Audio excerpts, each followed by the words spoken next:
Welcome back to Life on Purpose, a show about lived experience. Brought to you by a unique partnership between Sunrise Community for Recovery and Wellness and Asheville FM.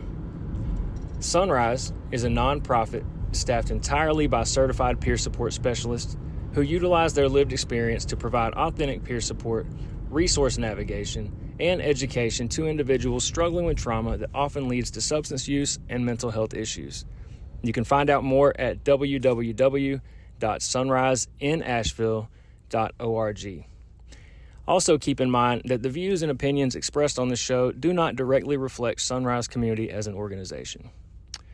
I'm Josh Hampton. I'll be your host today, and I'm very excited about this episode. It's been a long time coming. Our guest today is an accomplished public speaker, a pillar in the recovery community, and a business owner. Please welcome Jennifer Maneely. Hey, how's it going? I'm excited to be here. Yeah, it's great to have you. Yeah. So what did I leave out? I know the introduction I gave is I think that the introduction was great. I think it simple is always better. I have a lot going on. I would say I started my own business in 2018. And then actually this year, I turned it into a nonprofit, which I'm really excited about. Yeah. So now I went from business owner to running a nonprofit. So that's been an interesting transition. Yeah, that's a big change. Yeah, it has been a little bit of a big change because I think it's just the way that you market everything and do everything, and your presence. It's a little bit different now. It's not so much me in the spotlight as much as the nonprofit in the spotlight. Right. And I take a back seat a little bit more. Yeah. So how is that different? I know with a nonprofit, you have a board of directors. Yes. With a business, you don't necessarily need a board, right? I don't need a board of directors, which has actually been really kind of nice because when I owned my own business, it was just me out there. And of course I had friends and family that would help kind of give me advice if I needed it, and they were there for me. But having a board of directors, it makes me feel like I'm not so alone, which has been really great for me. It's like, you know what? I don't actually have to make all of the decisions all by myself anymore. That's what I have a board for. Mm-hmm. So there's been some things that have come up where I start angsting, and I'm like, you know what? This is the whole reason I have a board, and they're a fantastic board, and they are very knowledgeable in so many different spaces. So when I come to them, they have really, really good insights for me.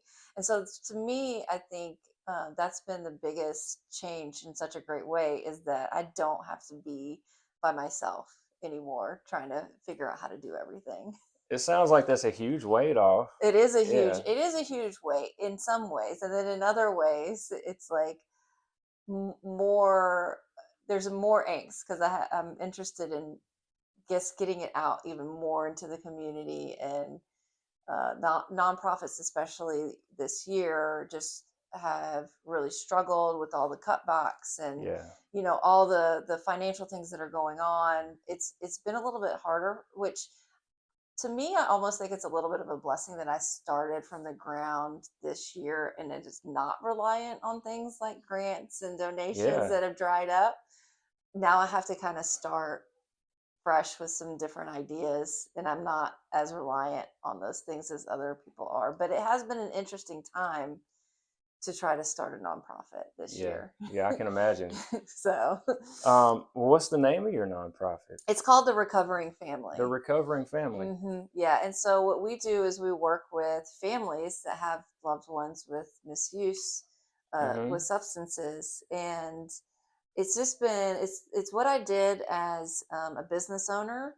And I really wanted to reach more people, more of the families, even families like I have always made it a practice, whether it was a for-profit or a nonprofit, to always give people what they need. And so even if they couldn't afford it, even as a business owner, I would still work with people even when they couldn't afford it. However, a lot of people didn't want to necessarily use the services. I have noticed that, like, as a nonprofit, people are much more willing to use the services, even if they can't Mm-hmm. afford it. And we do have scholarship funds Yeah. as well. So I have created some scholarship funds for people. So I think that people feel better using the service, knowing that no matter what, like, it's getting paid for, Yeah. even if it's not through them. So that's been a really great shift, as going from a for-profit to a nonprofit. Yeah. Yeah, for sure. So what does it look like? I know, so you work with families who have Hmm. loved ones who struggle with substance misuse or some Yes. type of Hmm. misuse. What does a typical interaction look like, or like a first? Well, Yeah. yeah, sure. Well, a lot of times, obviously, with the nature of it, the families, and to be clear, it's a lot of really parents. Mm-hmm. I really enjoy working with parents that have adult loved ones that, and the parents are just kind of trying to figure out, this is not their world, Right. addiction or substance abuse, all that, this whole world, the recovery community, they don't know anything about it.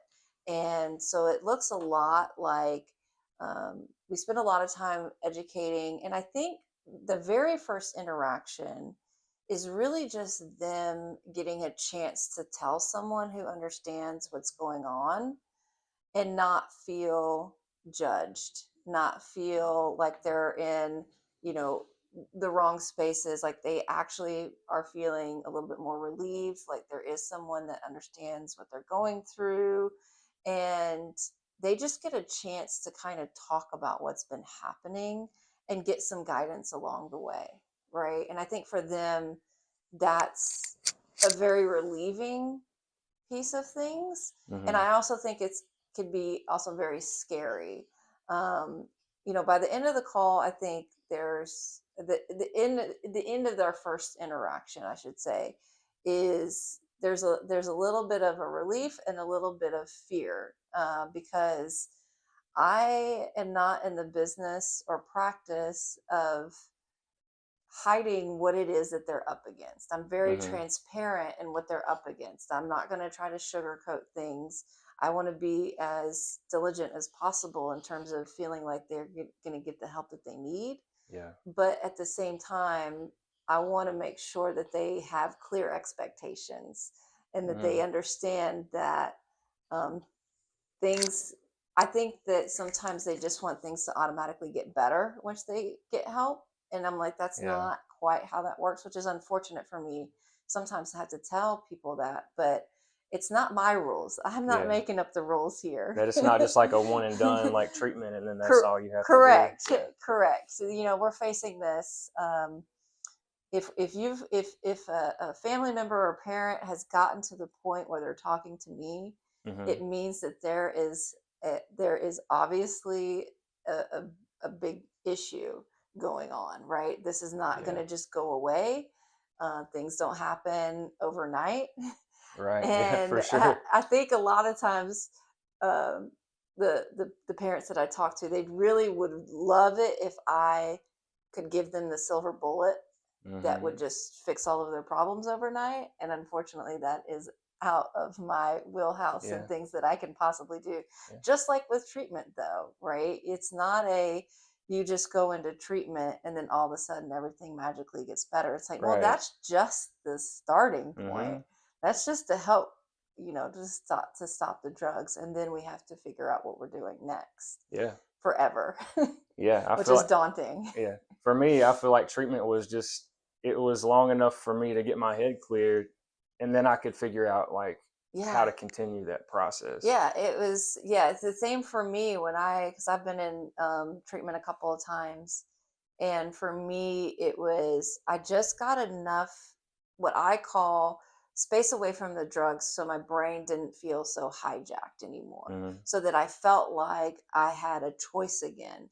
It doesn't mean that I always made the right choice, right? Right. The better choice, the healthier choice. It just means that my brain wasn't so hijacked, that I felt like I could actually have a choice again. Mm-hmm. And so that's what treatment really did, for me, was just give me long enough to get my choice back. Yeah. And I It's a didn't good way to put it. always choose, um, to stay clean. I Yeah. didn't. Me So, either. but it was a choice. And then of course, you know, the second time I went into treatment, it was like I had to go back through the process of getting my brain unhijacked Mm-hmm. and get my choice back. And that was a little bit of a different outcome for me because I was at that point, for me, I was done. I didn't know I was done in the beginning. It took quite a few Mm-hmm. months for me to decide that, okay, this is the path that I want to be on.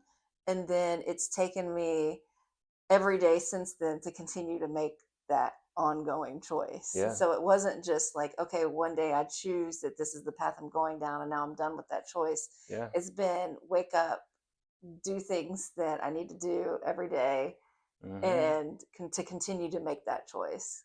Yeah. Yeah.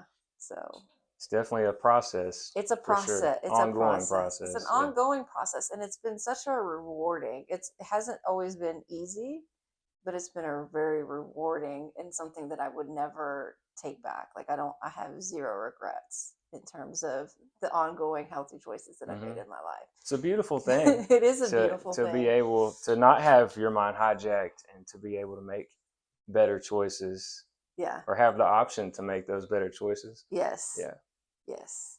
for sure. I feel like there was something I was going to ask relevant to the interaction with families. Oh, so you mentioned like the silver bullet. I don't think there probably isn't a silver bullet anywhere. There isn't. Um, Yeah.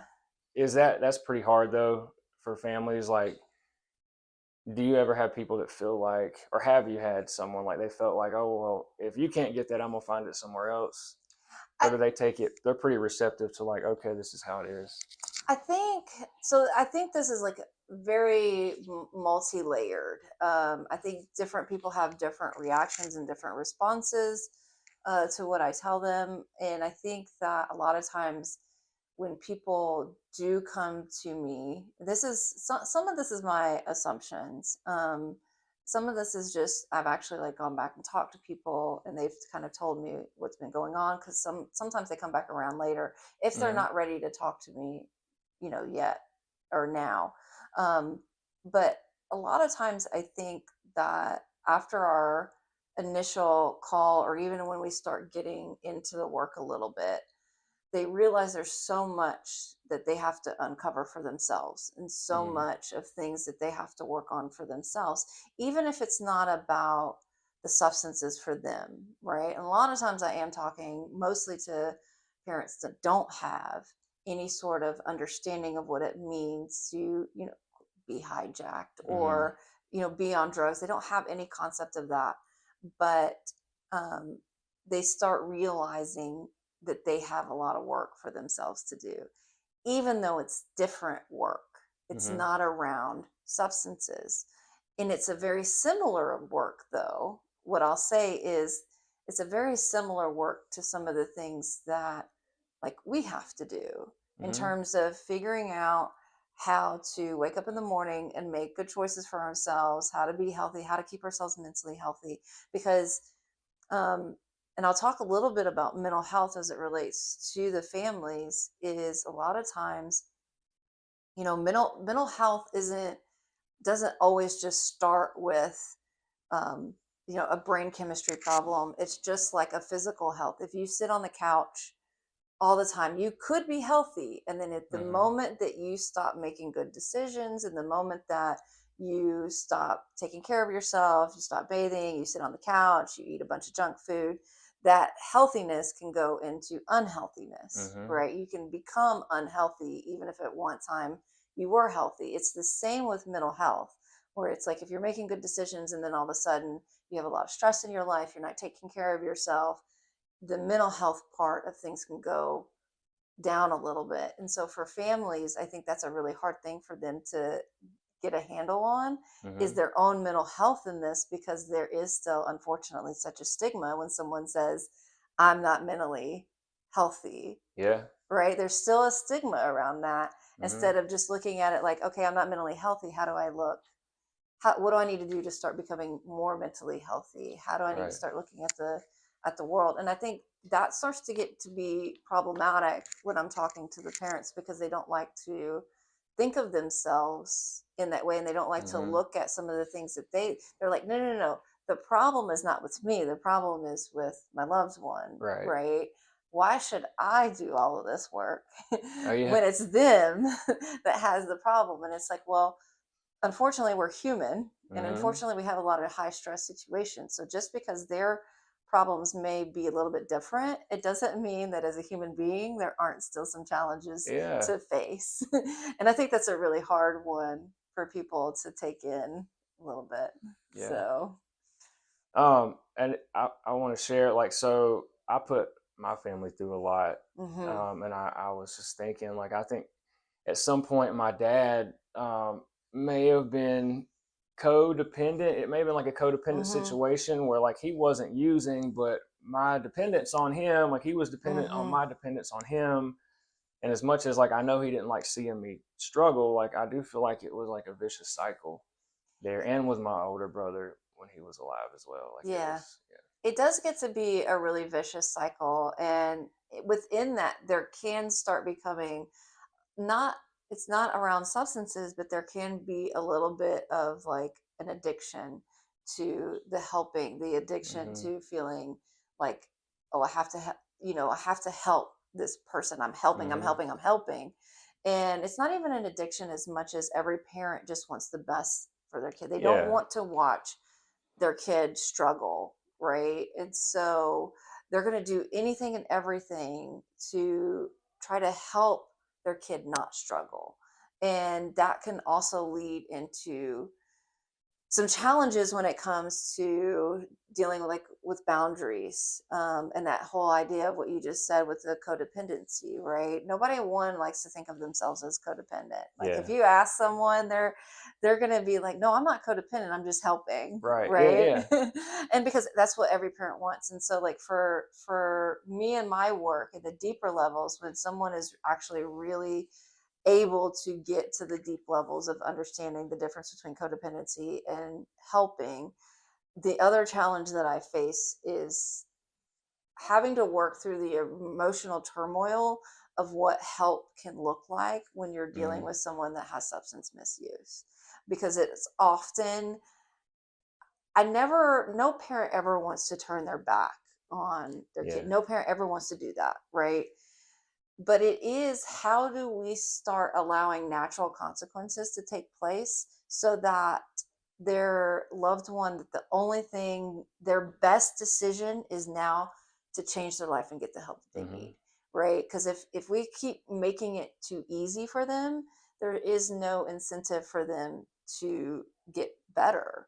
They're just going to keep staying in the same position that they're in. But then it's also really hard to have to make that decision to pull back some of those, to allow those natural consequences, because those natural consequences are very hard to watch because it's scary, it's dangerous, but the outcome, it's like you can either make their demise slower or you can make them get the help that they need a little bit quicker by allowing those consequences.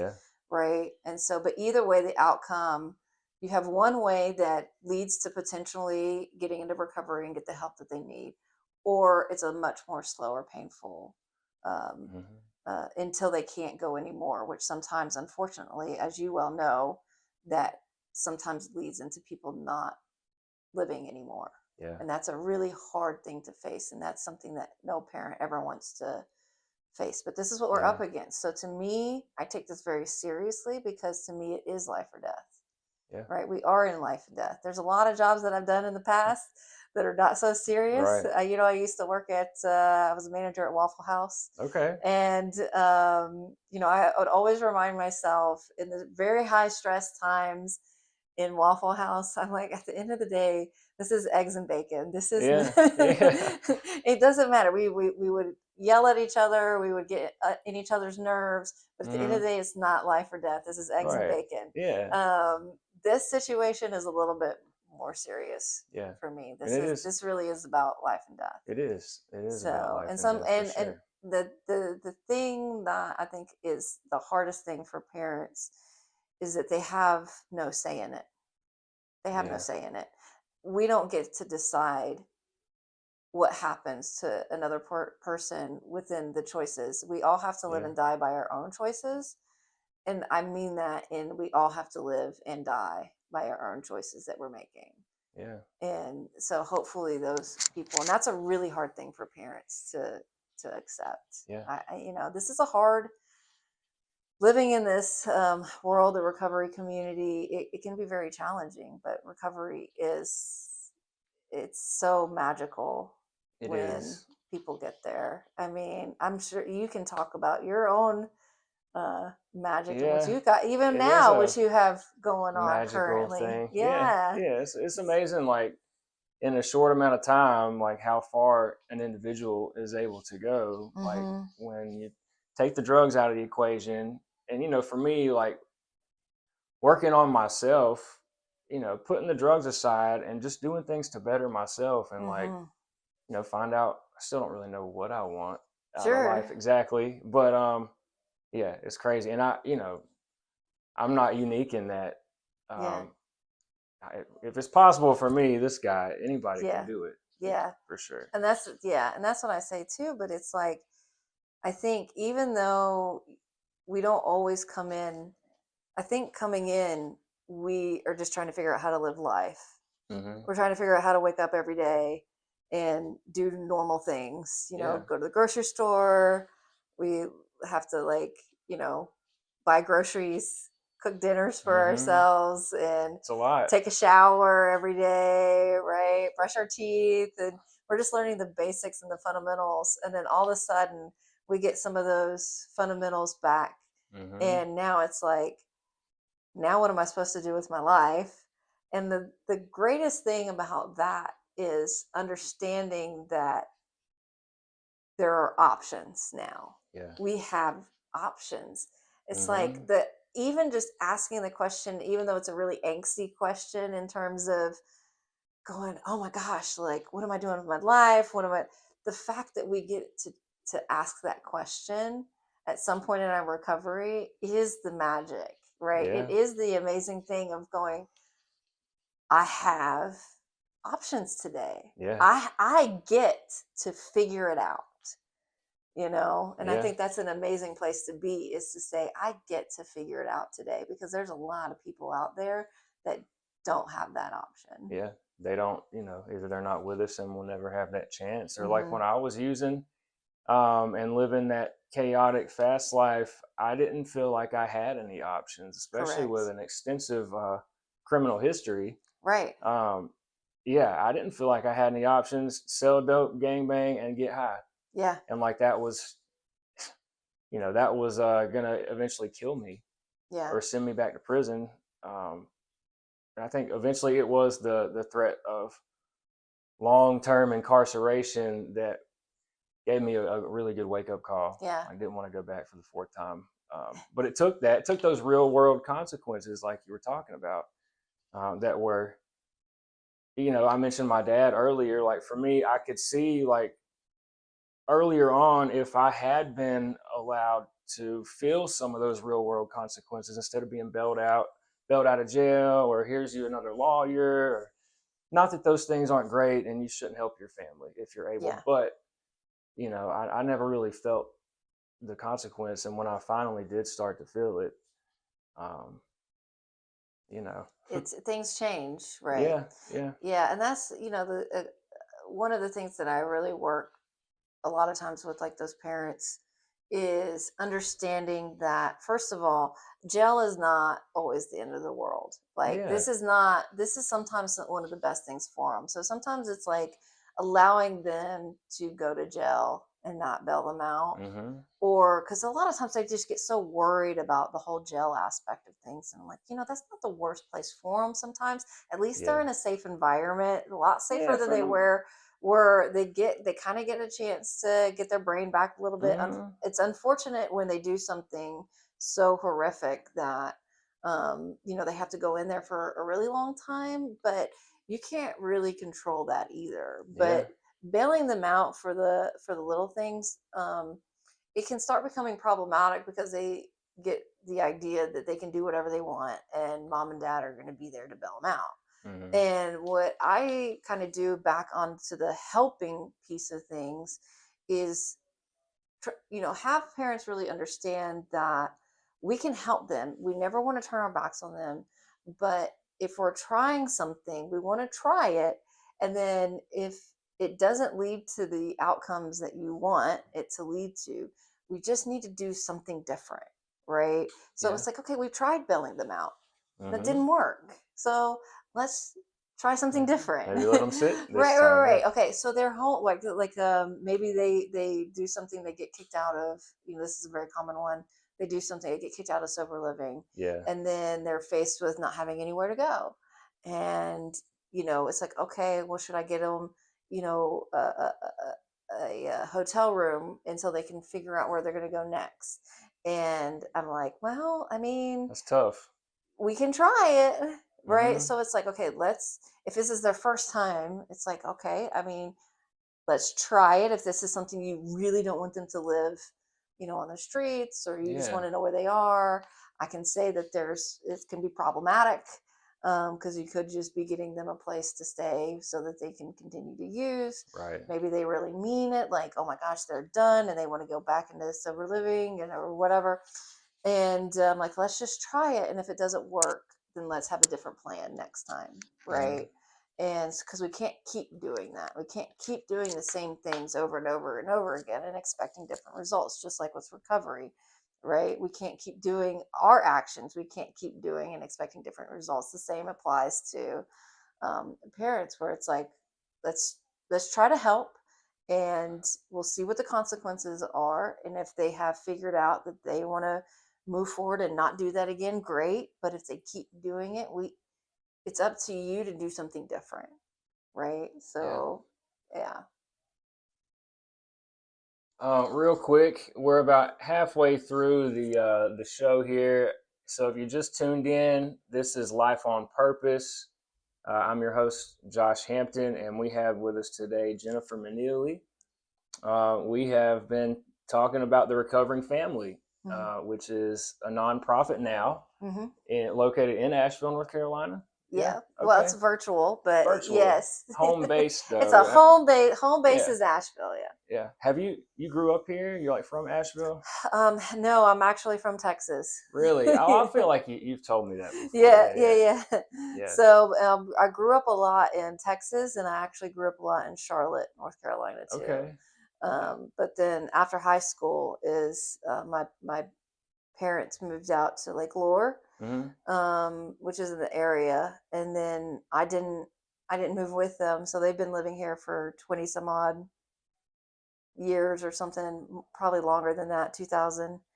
And I have, I went to go do my thing, lived all over the place, Virginia, bounced around because obviously I'm trying to run from myself. And so you just, oh no, life got really chaotic here. It's time to pack everything up and try the next place and get a fresh start and all that. And then of course, as you well know, unfortunately, I took myself everywhere I went. So everywhere the vicious cycle just started over and over and over again.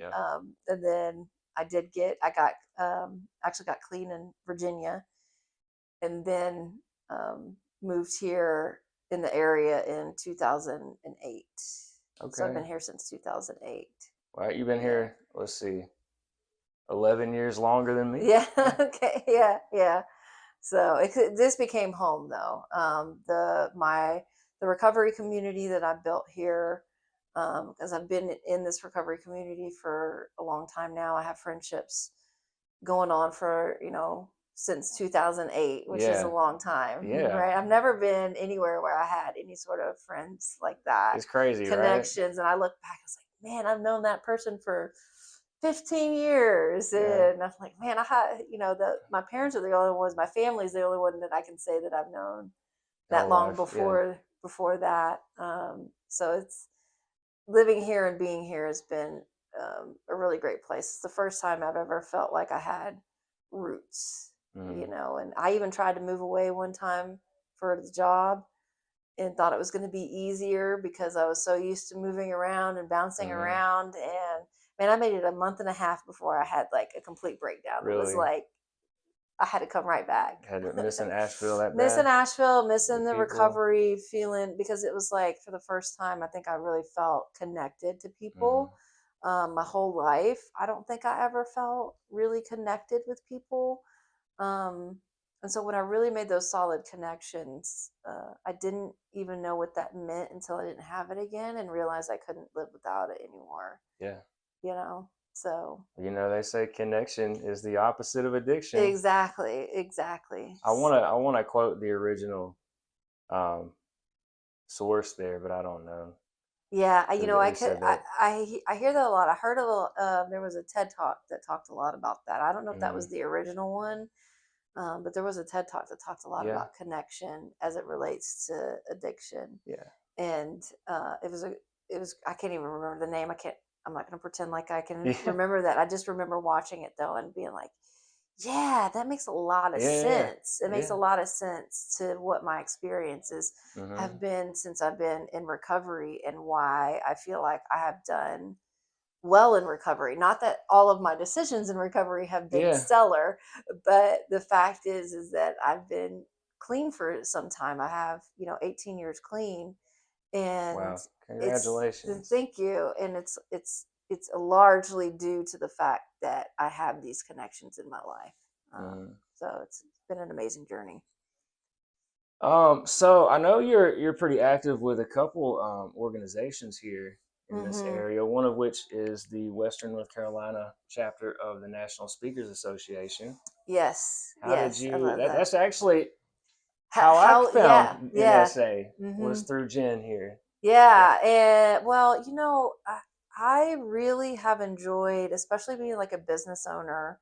For me, I really felt like because of the people that I a lot of times talk to don't have anything to do with substances except minus, Mm-hmm. their loved one is struggling. They're out there in the regular world, the normie world, whatever, I call it normie world. I think we call it, normie world. But being kind of out there, of course, what is even normal?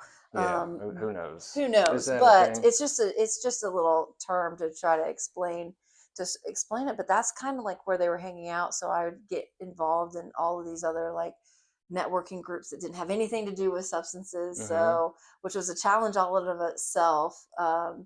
But I got in touch with the National Speakers Association. There was this lady that wanted to start a chapter Mm-hmm. here in Western North Carolina, and she came to me. She's like, "Is this a good idea?" And I was like, "Yes," because one, to say that I love public speaking is a little misleading. What I really enjoy doing is sharing the message of recovery, sharing the message of what's out there, and educating people that, you know, we do recover, Yeah. we do get better, and this is what it can look like, right? And I really enjoy that, and so I was looked at that as an opportunity to share even more of that. So of course I was totally in, um, with that. And it's always really interesting when you start talking to people that have nothing, that know nothing around substance abuse, the types of questions that they have, their mindsets, and Mm-hmm. all of those things. And to me, it was like I want to get out there more to kind of help people really understand, one, like what is recovery, and then start working towards removing that stigma, Mm-hmm. right? So that we could just talk about what's going on without feeling like it's stigmatized, because there's nothing to be ashamed about, right? This Yeah. is just what's happening. This isn't about who you are, on both sides of things, Yeah. both for the recovering individual and for their families. This does not mean that you are a failure as a parent, right? My mom Yeah. was an amazing parent. She gave me everything. She was she worked in the corporate world. She worked at a bank. She was a banker. She was more than a banker. She was an executive at a very large bank. And she gave me, I had everything growing up. I went to private school. I had all of these things. She did the very best that she could do, but it wasn't up to her. Like my life didn't turn out for any reason, for her. So it's my goal to kind of want to help people understand that this is just what's happening. This is not who you are. Yeah. and I the think that's difference. crucial Yeah. to get that out there. Yeah. You know, fight the stigma. Fight the stigma. But I think For like when we sure. say fight, right, it kind of leads into like something that we have to go into battle for, Yeah. right? And it's like instead it's like more of like, why can't we just be transparent and Yeah. just say what's happening and Defuse the stigma. Can we use diffuse the that? stigma, Is that less right? stigmatizing to say Maybe, defuse? maybe. Was Yeah. it diffuse the Yeah. stigma? It doesn't quite roll off the Nah. tongue, but maybe. I don't Yeah. know. I'm gonna back up just a little bit. I didn't give you props. You're actually the president of the I Western North Carolina mm, chapter of yeah, NSA, right? this year, Yeah. 2026, I will not be. Okay. Does it But roll over year by year like yeah, that? Yeah. yeah, Okay. from the January to December is the Okay. term. So Give someone a else gets to have that opportunity, taking that leadership. But it's been a great experience working, and we have a lot of really amazing speakers yeah. in our chapter. I think there's only maybe like one other person that has anything to do with recovery within that, and then everybody hmm else is like, Is that me? Is yeah, that you, am I well, that person? you and Kit, Oh yeah. and she's very public. I don't think she would mind me. I think there was one other person, but I that didn't speak on it. I'm not gonna mention Yeah, names because I don't know. Um, that we had just talked about recovery. right, So right, yeah. yeah. So, but it's been an amazing journey. A lot of really good lessons, and a lot of really good lessons for me to be very clear with, some of the things that I'm good at, because we all learn, right? hmm Everything that we do, it's an opportunity to learn and grow. And I learned a lot of really good things about things that I'm like, I really enjoy doing this. I'm really good at this. And then I learned some things that like I'm like, well, I'm not so great at these things, right? It's Yeah. something that I can work towards in the future. But it's been a great experience. I've really enjoyed it. I've enjoyed getting to know you Yeah. a Same. lot. I am very happy that we got connected through that. Um, and it's really cool when I get connected with someone in recovery out of the context of recovery. Does that Yeah. make No. sense? Yeah. For sure. And then it's like, oh man, you Like too. you're And here then, too. Yeah. yeah. And then it's like, oh, we're out into this big bad hmm world. But at that moment, when I meet someone out of the context of recovery, out just kind of in the world, hmm it's like, not that I was scared, but at the same time, it's like I feel much more comfortable. I feel much more connected, right? I'm like, listen, I feel much safer having Yeah. someone else there to lean on, to talk to experience this, where it's like, I don't feel so alone. Again, it's one of hmm those, I don't feel so alone in this world, Yeah. right? In this particular context, I don't feel so alone. Because before that, it was like, it was just me. And sometimes it's like you look around, it's like these people don't really, Oh, I they feel that. understand me, but they don't understand me. They don't Yeah. really get it. Like they may admire what I'm doing, they may respect what I'm doing, but they don't get it, right? And so to have someone there that really understands um, this particular community has been that's been amazing. So I've been very grateful for you to be there, so I don't have to feel like I'm so alone Yeah. I'm in grateful for this. you too. Yeah, I completely understand that. It is good to see other folks, from the recovery community doing things or speaking like even outside of that hmm, general recovery community. Because a lot of times for me, like that imposter syndrome maybe yeah, is a good thing, but hmm, it's great, to have made that connection. yeah. The imposter syndrome is something that I've really had to work on, where it's like I had to keep entering my life into, again, what I'll call the normie world, just to feel like, um, at first it was really hard. Like I had a few breakdowns when I started doing more things outside of recovery and really getting into groups outside of recovery hmm because of that syndrome that you're talking about, right? It was very uncomfortable. I felt I would stigmatize myself, right? It's like, you people don't know who I am, what I've been through, what I've Yeah. done, but I made it like an identity for me of like, this this person who I was in substance misuse is being carried into recovery. And it was like being in that world was highlighting that a little bit for me until I started really working on it. And then I realized I'm no better or worse than Yeah. anybody else, right? My path has been different. The decisions that I've made have been different. And yet, to a certain extent, I'm so grateful because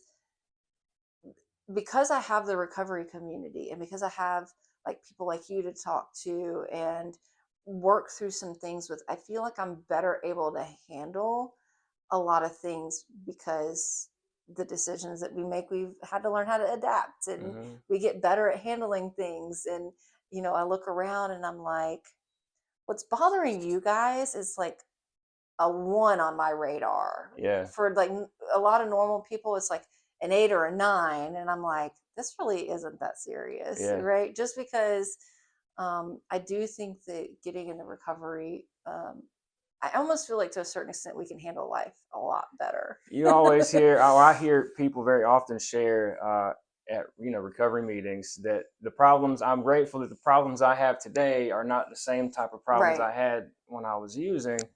And I mean, I feel like it goes to what you're saying, that we're possibly better able to handle like everyday life stuff, because it's like, well, this ain't nothing compared to some of this other stuff. Right. And I think it's because we do have a community of people that have our backs no matter what. Too, yeah. Right. And so I think that, we build each other up. We support each other. We don't feel like we have to go through this, by ourselves. We don't ask ourselves to do that anymore. We learn how to get, help. We learn how to ask for it, and we learn how to receive it. And I think that's the biggest thing, is learning how to receive the help. Yeah. It's just like with the board of directors that I have, I'm still learning how to lean on them for help, but being so grateful that I don't have to do it alone, and that they want to do it. And so why would I take away their opportunity to help me? You want to talk about Positively Asheville? Oh yeah. So I love that. It's such an amazing organization. I wish that I were able to make it more often. Yeah. Positively Asheville. That's a organization that Linda Rulin started. She also started the chapter of the National Speakers Association. Shout out to Linda Rulin. Shout out to Linda Rulin, man. She's doing a lot for the Asheville community. She has nothing to do with recovery. She's in that normal world, as I was talking about, right? And yet I met her in another group, and I just have always enjoyed all of the things that she's been putting together. And so I'm like, hey, if you're starting it, I'm here for it. So she started Positively Asheville, and I'm on the advisory board for that. And that is really just about getting the community get together, the local businesses together, to kind of just share a message of what is out there that's helping in this community. So we have a lot of speakers that come. I've been a speaker, a lot of other people, Tony Morris from Sun Tzu Martial Arts. We actually hosted at his space. And Tony is just an amazing pillar in this community for what he's doing over at Sun Tzu Martial Arts. So, it's the idea is, how do we get together and spread more positivity? Yeah. How do we get together and actually not focus on so much of the things that are wrong, but who's out there doing the right things? And then how can we tap into more of that? How can we focus more into that community of positivity? So I love it. It's great. We meet once a month, the first Tuesday of the month at Sun Tzu Martial Arts from 10 to 11:30. It's always the first Tuesday? First Tuesday of the month. They also have, I think you can go to positivelyasheville.com. There's a newsletter. So if there's anything that changes, she can send a newsletter. I'd highly encourage people to sign up for that newsletter. But yes, normally, unless there's a holiday, normally it is the first Tuesday of every month. Okay. Yeah, I need to make sure I've got it in my calendar where it shows up every Tuesday, and I never know which Tuesday it is. Yeah. So I'm not able to plan, but I'm glad that I know. I'm sure there's somebody else listening that is glad they now know. Yeah, and you know what?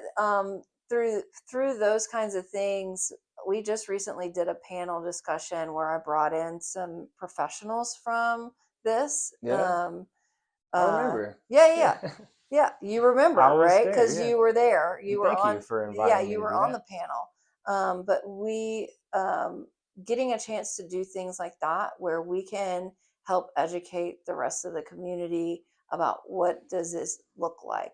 How does recovery, how to get the resources that people need Hmm. into the hands of people that need it.